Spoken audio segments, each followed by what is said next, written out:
ಪಂಚರಲ್ಲಿ ಮೇಲು ಕೀಳು ಭೇದಬೇಕು, ನಾವೆಲ್ಲ ಒಂದಾಗಿ ಬಾಳಬೇಕು.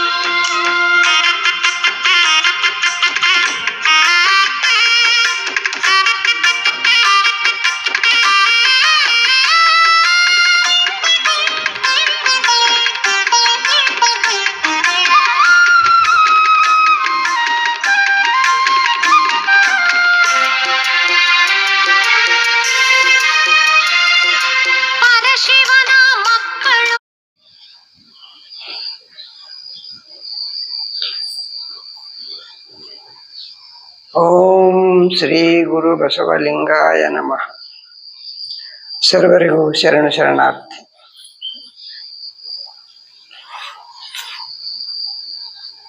ನಾವು ದೂರದ ಬೇರೆ ಬೇರೆ ಊರುಗಳಿಂದ ಇಲ್ಲಿಗೆ ಬಂದಿದ್ದೀವಿ. ಏನನ್ನು ಅರಿಸ್ಕೊಂಡು? ಒಂದು, ನಮ್ಮ ಆರೋಗ್ಯವಾದ ಸುಧಾರಣೆಗೆ ಯಾವ ಕ್ರಮವನ್ನು ಅನುಸರಿಸಬೇಕು ಅನ್ನೋದನ್ನು ತಿಳ್ಕೊಳ್ಳಕ್ಕೆ. ಇನ್ನೊಂದು, ಹಾಗೆಯೇ ನಮ್ಮ ಮನಸ್ಸನ್ನು ಹೇಗೆ ಪರಿಶುದ್ಧವಾಗಿ ಇಟ್ಕೋಬೇಕು ಅನ್ನೋದನ್ನು ತಿಳ್ಕೊಳ್ಳಕ್ಕೆ. ಒಂದು, ಈ ಪರಿಶುದ್ಧ ಮನಸ್ಸು ಅಥವಾ ಆತ್ಮವನ್ನು ಪರಿಶುದ್ಧವಾಗಿ ಇಟ್ಕೋಬೇಕು ಅಂದರೆ ಯಾವ ರೀತಿ ನಾವು ನಡ್ಕೋಬೇಕು, ಇದರಿಂದ ಏನು ಲಾಭ, ಯಾಕೆ ನಡ್ಕೋಬೇಕು ಅನ್ನೋದನ್ನೆಲ್ಲ ವಿವರವಾಗಿ ತಿಳಿ ಹೇಳೋದೇ ಧರ್ಮ. ಉದಾಹರಣೆಗೆ, ಇದು ನಮ್ಗೆಲ್ಲರಿಗೂ ಗೊತ್ತಿರೋ ವಿಷಯನೇ, ಗೊತ್ತಿದ್ದೇ ನಾವಿಲ್ಲಿ ಬಂದಿರೋದು. ಧರ್ಮ ಅಂದ್ರೆ ಏನು ಅಂತಂದು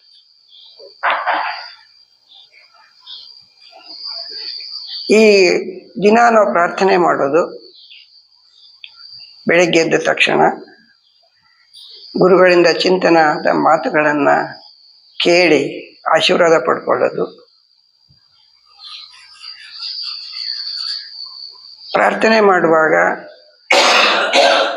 ಇವನಾರವ ಇವನಾರವ ಎನ್ನದಿರಯ, ಇವನಮ್ಮವ ಅಂತ ಹೇಳೋದು, ಎಲ್ಲ ಪ್ರಾಣಿಗಳನ್ನು ದಯೆಯನ್ನು ಇಟ್ಕೋಬೇಕು ಅನ್ನೋದು. ಇವೆಲ್ಲ ಏನು ತೋರಿಸುತ್ತೆ ಅಂತಂದರೆ, ಪ್ರಪಂಚದ ಎಲ್ಲ ಜನರು, ಜೀವಿಗಳು ಸುಖ, ಶಾಂತಿ, ನೆಮ್ಮದಿಯಿಂದ ಇರಬೇಕಾದ್ರೆ ಯಾವ ರೀತಿಯಲ್ಲಿ ನಡ್ಕೋಬೇಕು ಅನ್ನೋದನ್ನ ತಿಳಿಸ್ಕೊಡೋದೇ ಧರ್ಮ ಇರಬೇಕದಕ್ಕೆ. ಈಗ ನಿನ್ನೆ ತಾನೇ ನಾವು ನೆನಪು ಮಾಡ್ಕೊಂಡ್ವಿ, ದಯೆ ಧರ್ಮದ ಮೂಲ ಅಂತ. ದಯವಿಲ್ಲದ ಧರ್ಮವುದಾವುದಯ್ಯ, ದಯವೇ ಬೇಕು ಸಕಲ ಪ್ರಾಣಿಗಳೆಲ್ಲರಲ್ಲಿ, ದಯೇ ಧರ್ಮದ ಮೂಲವಯ್ಯ ಅಂತ ತಿಳ್ಕೊಂಡಿದ್ದೀವಿ. ನಾವು ಅದನ್ನು ಆಚರಣೆಗಳು ಮಾಡಕ್ ಪ್ರಯತ್ನ ಮಾಡ್ತಾ ಇದ್ದೀವಿ. ಅಂದ್ರೆ ಈ ಒಂದು ಧರ್ಮವನ್ನ ಜಗತ್ತಿಗೆ ಮೊದಲು ಸಾರಿ ಹೇಳಿದವರು, ತಿಳಿಸಿ ಹೇಳಿದವರು ನಮ್ಮ ಭಾರತೀಯರು ಅನ್ನೋದು ನಮಗೆ ಬಹಳ ಹೆಮ್ಮೆಯ ವಿಷಯ. ಜಗತ್ತು ಏನೂ ಗೊತ್ತಿಲ್ಲದ ಟೈಮ್ನಲ್ಲಿ ಜಗತ್ತಿಗೆ ಆ ಧರ್ಮದ ಬಗ್ಗೆ ಒಂದು ಪರಿಕಲ್ಪನೆಯನ್ನ ಇಲ್ಲಿ ಹುಟ್ಟಿ ಅದನ್ನ ಅಲ್ಲಿ ತನಕ ಕೊಂಡೊಯ್ದದ್ದು ನಮ್ಮ ಭಾರತ ದೇಶ. ಅದು ಒಂದನ್ನೇ ನಾವು ಮಾಡಿದ್ವಿ. ಆ ಧರ್ಮದ ಚಿಂತಕರು ಕೂಡ ಇನ್ನೊಂದರಲ್ಲೂ ಕೂಡ ಪ್ರಸಿದ್ಧಿಯಾಗಿದ್ದರು, ಅದು ವಿಜ್ಞಾನದಲ್ಲಿ. ನಾವು ಹರಪ್ಪ, ಮೊಹೆಂಜೊದಾರೋ ಇವುಗಳನ್ನ ಎಕ್ಸ್ಕವೇಷನ್ ಮಾಡಿ ಅವನ್ನೆಲ್ಲ ನೋಡಿ ಕಂಡುಕೊಂಡ ಸತ್ಯ ಏನು ಅಂತಂದ್ರೆ, ವೈಜ್ಞಾನಿಕ ಚಿಂತನೆಗಳು ಭಾರತದಲ್ಲಿ ಇದ್ವು, ಅದನ್ನು ಆಚರಣೆಗಳನ್ನು ತಂದರು ಅನ್ನೋದ ಪುರಾವೆ ಹರಪ್ಪ, ಮೊಹೆಂಜೊದಾರೋ ಸಂಸ್ಕೃತಿಯ ಅಧ್ಯಯನದ ಮೂಲಕ ತಿಳ್ಕೊಂಡಿದ್ದೀವಿ ನಾವು. ಅದೇ ರೀತಿ ವಿಜ್ಞಾನದ ಅನೇಕ ಭಾಗಗಳಲ್ಲಿ ನಮ್ಮ ಚಿಂತಕರು ಪರಿಣತಿಯನ್ನು ಪಡೆದಿದ್ದರು, ದೊಡ್ಡ ದೊಡ್ಡ ಸಾಧನೆಗಳನ್ನು ಮಾಡಿದ್ರು. ಆದರೆ ಕಾಲಕ್ರಮೇಣ ಏನಾಯ್ತು, ವಿಜ್ಞಾನದ ಚಿಂತನೆಗಳು ಕಡಿಮೆ ಆಗ್ತಾ ಹೋದು. ಧರ್ಮಕ್ಕೆ ನಾವೆಲ್ಲರೂ ಒತ್ತು ಕೊಟ್ಟು ಬಂದ್ವಿ, ಅದು ಒಳ್ಳೆಯದೇ. ಆದರೆ ನಮ್ಮ ಯಾವುದೇ ಸಮಾಜ, ಯಾವುದೇ ರಾಷ್ಟ್ರ ಮುಂದುವರಿಬೇಕಾದರೆ ಧರ್ಮ, ವಿಜ್ಞಾನ ಎರಡೂ ಕೂಡ ಅಷ್ಟೇ ಮುಖ್ಯ. ಎರಡನ್ನೂ ಕೂಡ ಅಪ್ಪಿಕೊಂಡೇ ನಡಿಬೇಕು. ನಾನು ರಿಟೈರ್ ಆದಮೇಲೆ 20 ವರ್ಷದ ಹಿಂದೆ ಗ್ರಾಮೀಣ ಭಾಗದಲ್ಲಿ ಬಹಳ ಪ್ರತಿಭಾವಂತ ವಿದ್ಯಾರ್ಥಿಗಳು ಇದ್ದಾರೆ. ಅವರಿಗೆ ವಿಜ್ಞಾನದ ಬಗ್ಗೆ ಹೆಚ್ಚಿನ ತಿಳುವಳಿಕೆಯನ್ನು ಮೂಡಿಸಬೇಕು. ಹಾಗೆ ಜನಗಳಲ್ಲಿ ಕೂಡ ಧರ್ಮ ಜಾಗೃತಿಯನ್ನು ಹೇಗೆ ಮೂಡಿಸ್ತಾರೋ ಹಾಗೆ ವಿಜ್ಞಾನದ ಜ್ಞಾನವನ್ನು ಕೂಡ ಮೂಡಿಸಬೇಕು ಅನ್ನೋ ಉದ್ದೇಶದಿಂದ ಬೆಂಗಳೂರಿನಲ್ಲಿ ಒಂದು ಕಾರ್ಯಕ್ರಮವನ್ನು ರೂಪಿಸಿಕೊಂಡೆ. ನಾನು ತಿಳ್ಕೊಂಡಿದ್ದೆ ಬೆಂಗಳೂರಿನಲ್ಲಿ ಬೆಂಗಳೂರಿನ ಓದ್ತಾ ಇರತಕ್ಕಂಥ ವಿದ್ಯಾರ್ಥಿಗಳಿಗೆ ವಿಜ್ಞಾನದ ಬಗ್ಗೆ ಹೆಚ್ಚು ಪರಿಚಯ ಇರುತ್ತೆ ಅಂತ ಅಂದ್ಕೊಂಡಿದ್ದೆ. ಹಾಗೇನು ಕೆಲವು ಪ್ರತಿಷ್ಠಿತ ಶಾಲೆಗಳಿಗೆ, ಪಬ್ಲಿಕ್ ಸ್ಕೂಲ್ಗಳಿಗೆಲ್ಲ ಹೋಗಿ ಕೇಳಿದಾಗ ಪ್ರತಿಭಾವಂತ ವಿದ್ಯಾರ್ಥಿಗಳನ್ನೆಲ್ಲ ಒಂದುಗೂಡಿಸಿ ನೀವೇನೇನು ಹಾಕಿರಪ್ಪ ಅಂತ ಕೇಳಿದಾಗ ಕೆಲವರು ಡಾಕ್ಟರ್ ಆಗ್ತೇವೆ ಅಂದರು, ಕೆಲವರು ಎಂಜಿನಿಯರ್ ಆಗ್ತೇವೆ ಅಂತಂದ್ರು, ಕೆಲವರು ಸಾಹಿತಿಗಳು ಆಗ್ತೇವೆ ಅಂದರು, ಕೆಲವರು ಅಧ್ಯಾಪಕರಾಗ್ತೇವೆ ಅಂದರು. ಹೀಗೆ ಏನೇನೋ ಹೇಳ್ತಾ ಹೋದರು. ನಾನು ಅದಕ್ಕೆ ಕೇಳಿದೆ, ನೀವ್ಯಾಕೆ ಯಾರೂ ವಿಜ್ಞಾನಿಗಳಾಗಕ್ಕೆ ಇಷ್ಟ ಇಲ್ಲ ಅಂತ ಕೇಳಿದೆ. ಯಾರು ಉತ್ತರ ಕೊಡಲಿಲ್ಲ ಅದಕ್ಕೆ.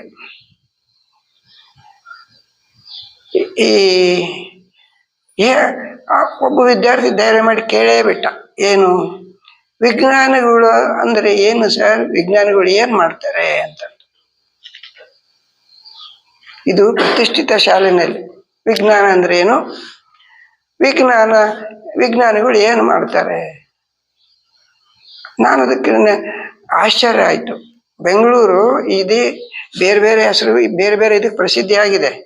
ಈಗ IT ಇದಕ್ಕೆ ಇದಾಗಿದೆ, ಸಿಲಿಕಾನ್ ವ್ಯಾಲಿ ಅಂತ ಹೇಳ್ತಾರೆ.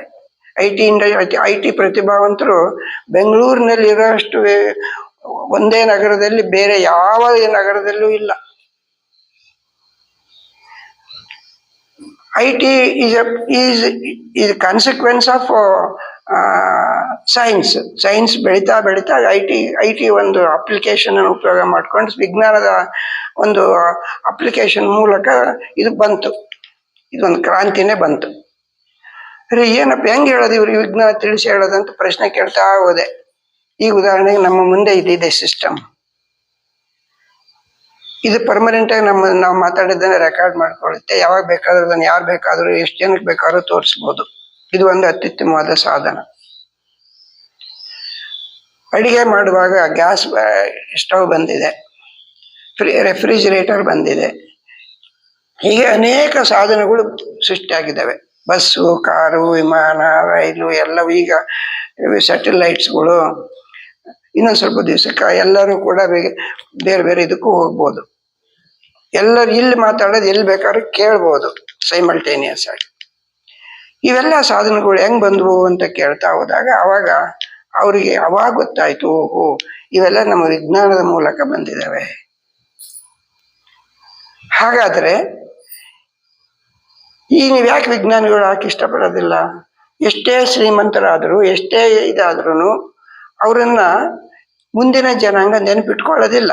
ರಾಜ ಮಹಾರಾಜರು, ಶ್ರೀಮಂತರುಗಳು. ಆದರೆ ವಿಜ್ಞಾನಿಗಳನ್ನ ಎಂದೂ ಮರೆಯೋದಿಲ್ಲ.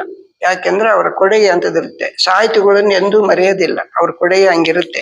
ಗುರುಗಳನ್ನ ಯಾರು ಮರೆಯೋದಿಲ್ಲ, ಯಾಕೆಂದ್ರೆ ಅವ್ರು ಅಷ್ಟೊಂದು ಜನಗಳಿಗೆ ಹೇಳ್ಕೊಟ್ಟಿರ್ತಾರೆ, ಕಲಿಸ್ತಾರೆ.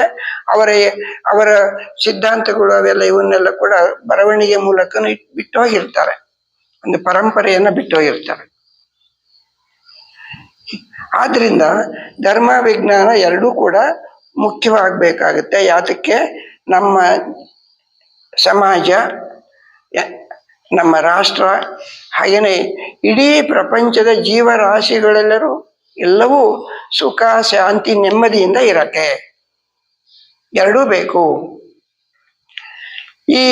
ಇದನ್ನ ಅತ್ಯಂತ ಪ್ರತಿಭಾವಂತ ವಿಜ್ಞಾನಿ ಒಬ್ಬ, ಅವನನ್ನ ಮ್ಯಾನ್ ಆಫ್ ದಿ ಮಿಲಿಯನ್, ಸಹಸ್ರಮಾನದ ವ್ಯಕ್ತಿ ಅಂತ, 1000 ವರ್ಷಗಳ ಹಿಂದಿನ 1000 ವರ್ಷಗಳ ವ್ಯಕ್ತಿ ಅಂತ 2001ರಲ್ಲಿ 1900ರಿಂದ 2000ವರೆಗೂ ಆತಲ್ಲ, ಆ 1000 ವರ್ಷಗಳಲ್ಲಿ ಯಾರು ಶ್ರೇಷ್ಠ ವ್ಯಕ್ತಿ ಅಂತ ಆಯ್ಕೆ ಮಾಡುವಾಗ ಪ್ರಪಂಚದಾದ್ಯಂತ ಸಮೀಕ್ಷೆ ಮಾಡಿ ಆಯ್ಕೆ ಮಾಡಿದ ವ್ಯಕ್ತಿ Albert Einstein.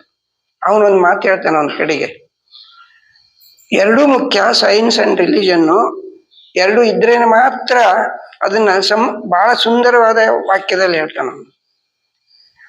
Religion without science is blind and science without religion is ಲೇಮ್. ಅಂದ್ರೆ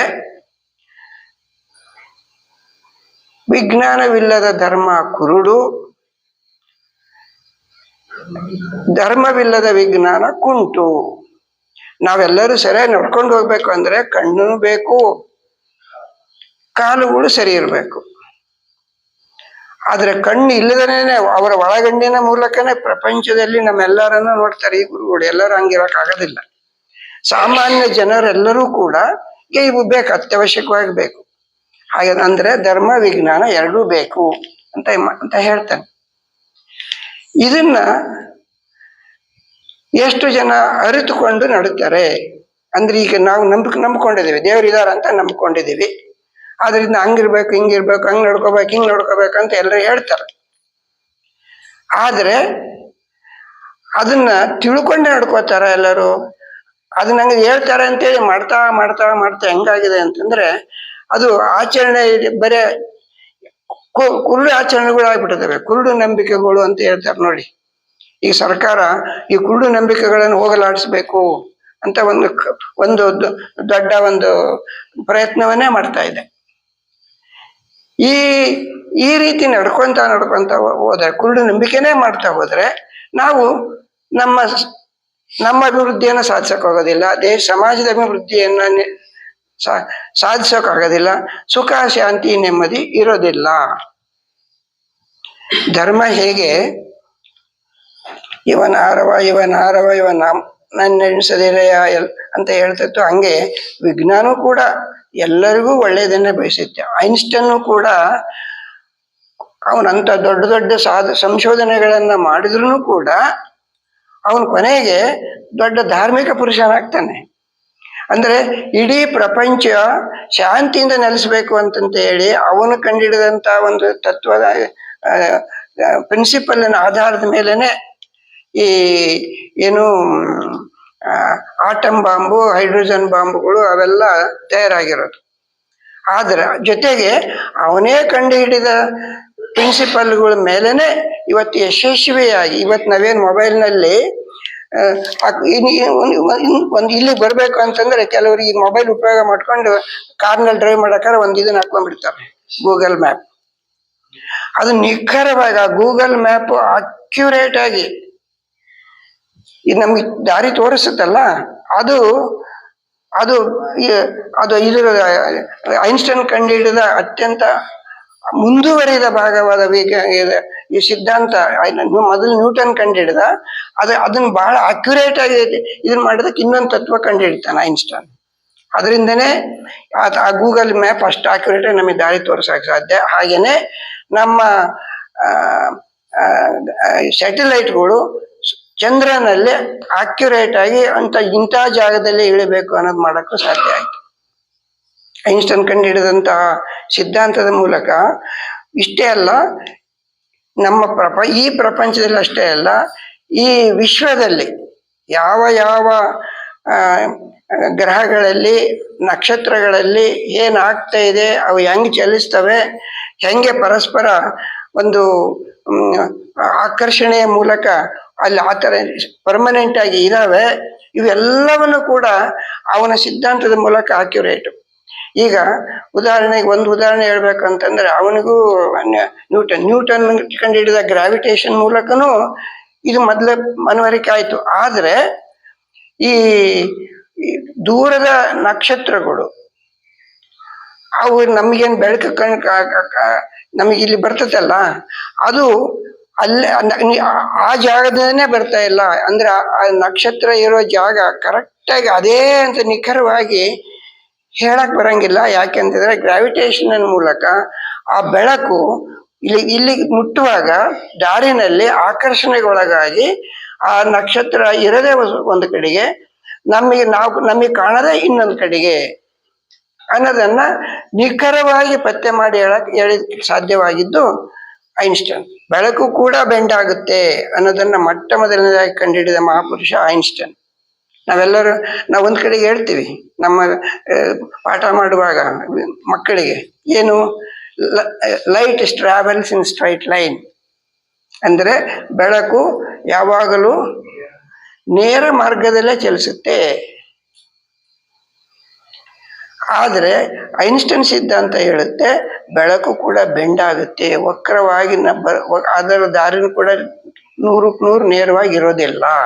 ಹತ್ತಿರದಿಂದ ಹಂಗೆ ಕಾಣುತ್ತೆ, ದೂರದಿಂದ ಬರುವಾಗ ದೊಡ್ಡ ದೊಡ್ಡ ತುಂಬಾ ಭಾರವಾದಂತ ಗ್ರಹಗಳಿರುವಗಳನ್ನ ದಾಟಿ ಬರುವಾಗ ಅದ್ರ ಆಕರ್ಷಣೆ ಎಷ್ಟಿರುತ್ತೆ ಅಂದ್ರೆ ಆ ಮಾಸು ಡೆನ್ಸಿಟಿದು ಈ ಬೆಳಕನ್ನು ಕೂಡ ಬೆಂಡ್ ಮಾಡಿಬಿಡುತ್ತೆ.